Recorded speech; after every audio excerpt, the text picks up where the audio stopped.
100 में 90 शोषित हैं। शोषितों ने ललकारा है, धन धरती और राजपाट में 90 भाग हमारा है। बिल्कुल फेल्योर बजट है। अभी पिछला बजट जो पास हुआ तो वही नहीं ठीक से खर्च कर पाए। बैकवर्ड दलित को माइनस कर दिया जाए तो भाजपा बात 0 पे आ जाएगी। उसकी कोई हैसियत नहीं है। जातिवाद मुल्क में नहीं है। जाति जनगणना से ही जातिवाद फैलेगा। जातिवाद तो चरम सीमा पर है। पूरी दुनिया में कहीं भी काम और विकास के नाम वोट नहीं मिलता।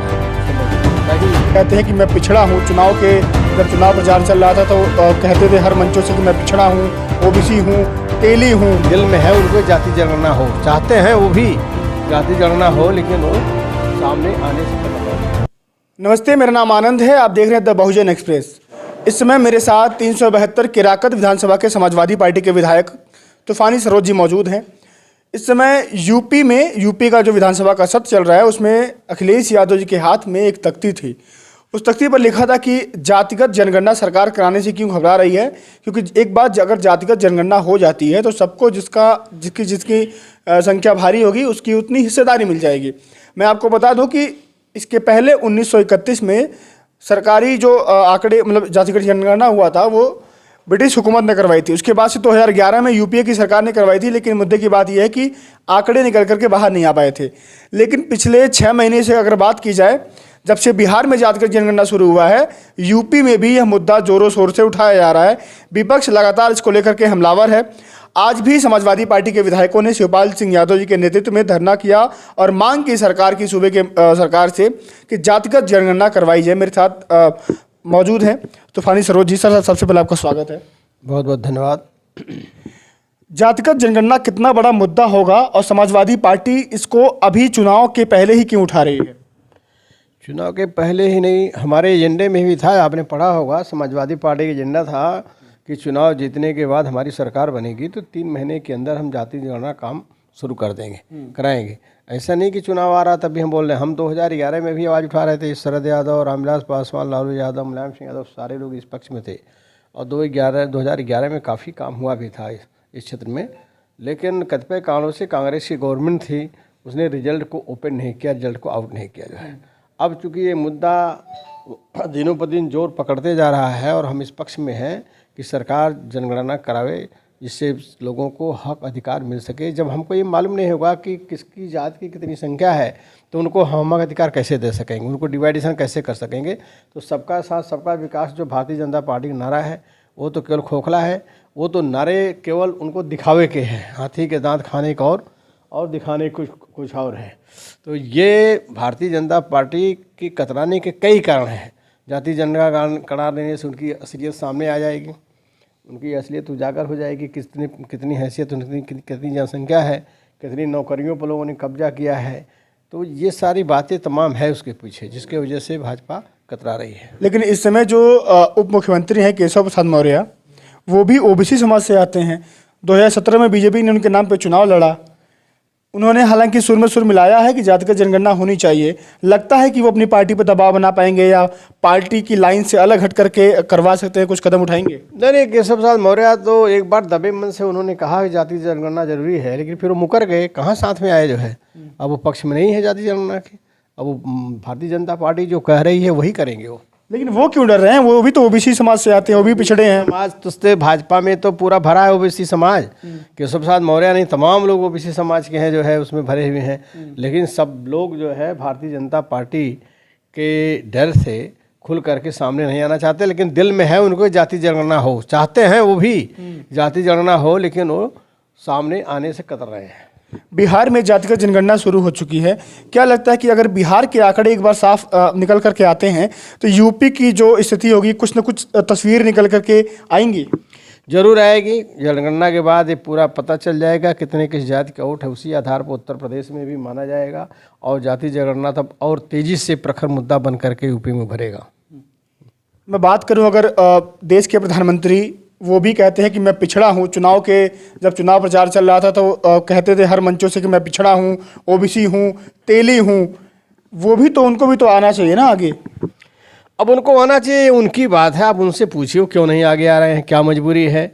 उनकी बात है तो उनकी बात उनसे पूछा जाए ना। उनका प्रश्न मुझसे क्यों कर रहे हैं, क्यों नहीं आ रहे हैं, उनके सामने क्या परेशानियाँ, क्या मजबूरियाँ। देश के प्रधानमंत्री हैं, वो चाहे तो सब कुछ कर करा सकते हैं।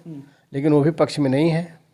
सवाल ये उठाया जा रहा है कि इसको लेकर के जो जातिगत जनगणना है, इसको जातिवाद फैलेगा समाज में, जातियां आपस में जब पता लग जाएगा तो जाति टूटेंगी, इधर उधर हो जाएंगी।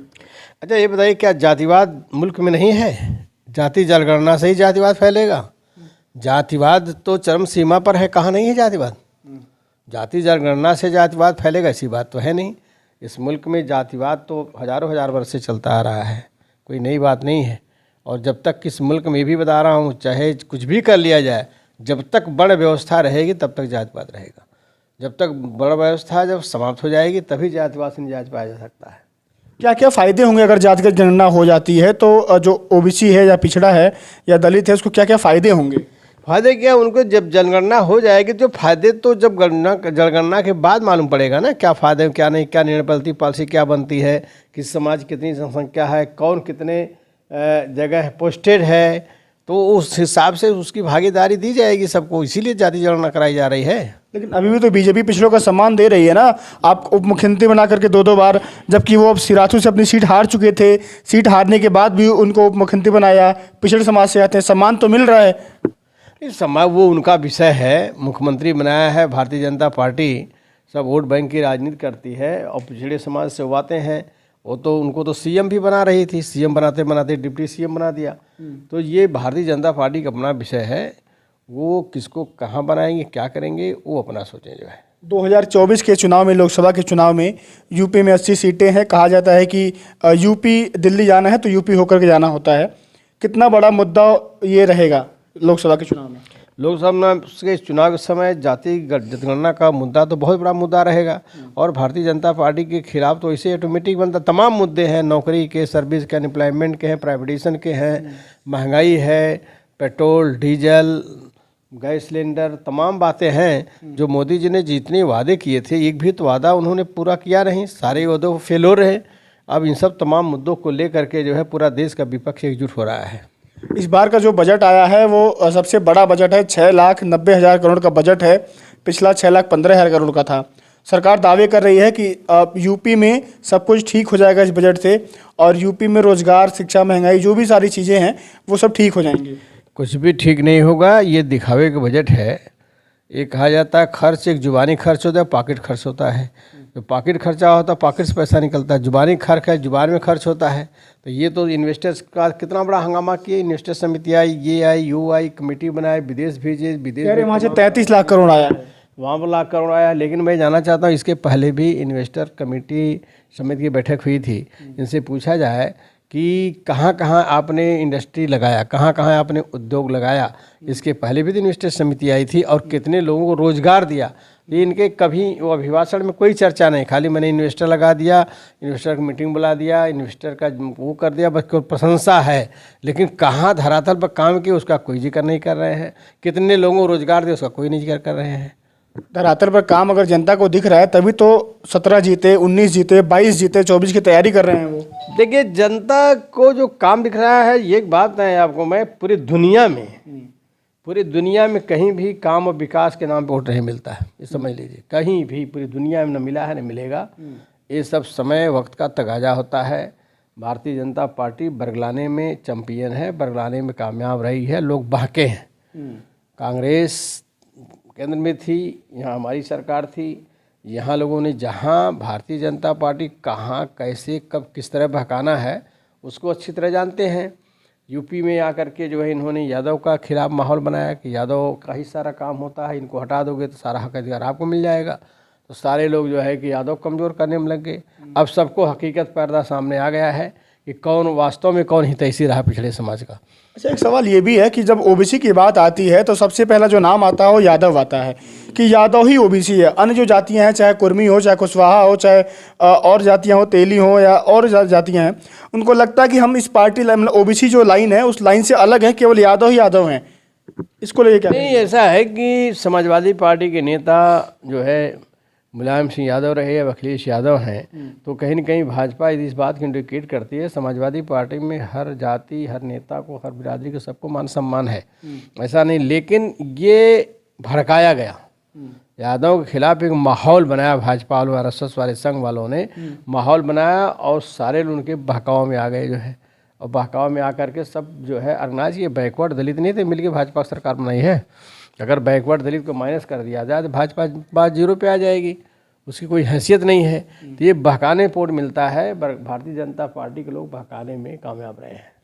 24 के चुनाव में बहक गए तो अब 24 का चुनाव आएगा तो देखा जाएगा, जो है 24 चुनाव आए देखा जाएगा कैसे बहक जाते हैं, क्या होता है वो तो 24 के भविष्य की बात।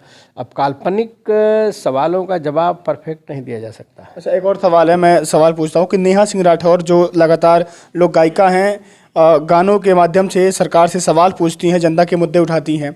यूपी में कानपुर की घटना हुई दीक्षित परिवार के साथ, उस पर उन्होंने सवाल गाया, जो गाना है उनका कि यूपी में काबा बुलडोजर नीति के खिलाफ जो गाना था उसको लेकर के उनको सरकारी नोटिस मिल चुका है, पुलिस उनके घर दबिश दे रही है, नोटिस चस्पा कर दिया गया है।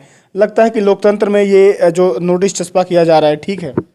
ये भारतीय जनता पार्टी के शासनकाल में ये एक जो शुरुआत है बहुत गलत है। ये लोकतंत्र में सबको अपने विचार व्यक्त करने की आज़ादी है, और ये भारतीय जनता पार्टी जो है उस पर जो है अंकुश लगा रही है। बोलने का जो अधिकार है, स्वतंत्रता का अधिकार है, उस अधिकार का हनन कर रही है। ये भविष्य के लिए शुभ संकेत नहीं है। समाजवादी पार्टी नेहा सिंह राठौर के साथ खड़ी है? नहीं, नेहा सिंह राठौर को किसी के साथ जिसके साथ अन्याय होगा सबके साथ समाजवादी पार्टी खड़ी रहेगी, सबके साथ खड़ी है।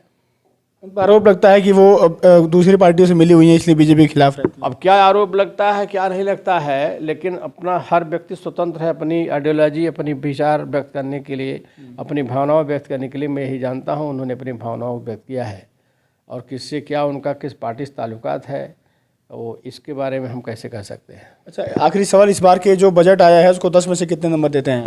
बिल्कुल फेल्योर बजट है। अभी पिछला बजट जो पास हुआ था वही नहीं ठीक से खर्च कर पाए, और ये जो इनका बजट है न, बता रहे सब जुबानी खर्च का मामला है, सब जुबान पर है, हकीकत पे धरातल कहीं नहीं है। करते हैं कुछ दिखाते हैं, कुछ लिखते हैं कुछ। इनका बजट हकीकत से परे है। मेरे साथ तूफानी सरोज जी मौजूद थे, केराकत के वर्तमान में समाजवादी पार्टी के विधायक हैं। इनसे तमाम मुद्दों पर बातचीत हुई, चाहे वो जातिगत जनगणना हो या जो बजट आया है उसको लेकर के, नेहा सिंह राठौर को जो नोटिस मिला है उसको लेकर के, तमाम मुद्दों पर बेबाकी से उन्होंने राय रखी। लेकिन जो सबसे अहम मुद्दा है वो है जातिगत जनगणना का। आपको पता हो कि बाबू जगदेव सर कहा करते थे कि 100 में 90 शोषित हैं, शोषितों ने ललकारा है, धन धरती और राजपाट में 90 भाग हमारा है।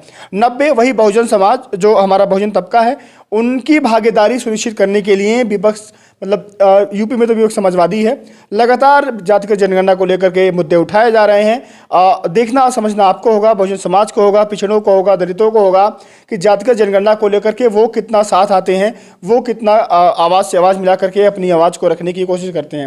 हालांकि बीजेपी में भी पिछड़ों की और दलितों की जो विधायक है, मंत्री, उनकी संख्या कम नहीं है, लेकिन देखना ये होगा कि वो कब पार्टी लाइन से इतर जाकर के इस मुद्दे पर बेबाकी से अपनी राय रखते हैं।